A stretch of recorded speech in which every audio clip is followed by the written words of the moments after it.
I've got a few farms, so I've got 3 farms, and I operate a system on each one differently.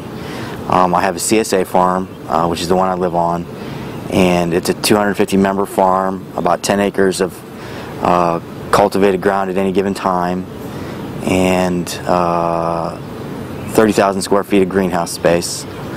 And there it's more of a it's a different scale than, say, my Sheridan farm, which is a 70-acre farm that is going into its first year of a small grain rotation with vegetables. And we grow 4 or 5 different varieties of vegetables in a season, and then rotate through with different cover crops and grains. Given that background on the scale, the larger one, more simple, straight lines, mechanical cultivation,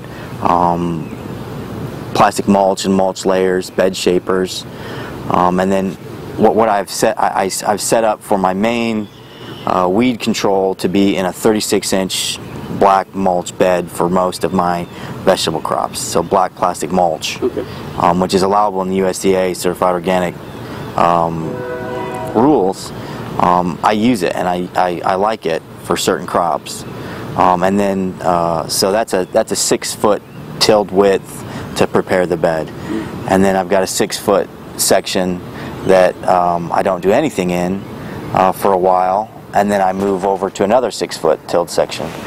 So I'll have stripes of black plastic, 6 foot on center, or 12 foot on center, and then I'll go through the centers between the mulch with the tiller later in the season as time allows, or seed heads start showing up, and then I'll sow that in a cover crop, and then that section is the section I will farm the following year. So, yeah, so imagine I pick up my entire farm and shift it 6 feet. Okay. Like 70 acres, I just move it 6 feet over the next year, and then you can do that. So you can get a lot of good synergy going on. You can start growing your nitrogen. You can work on weeds at the same time, start killing seed heads, get the seed bank worked up. It depends on what you really want to do. You can forget cover cropping and add compost and just work on seeds all year long if you want to, or you can plant cover crops to help you do that and gain nitrogen. There's all kinds of ways of doing it. It's just a reasonable expectation of what you can ask your land to do is in order when we're talking about organic weed management.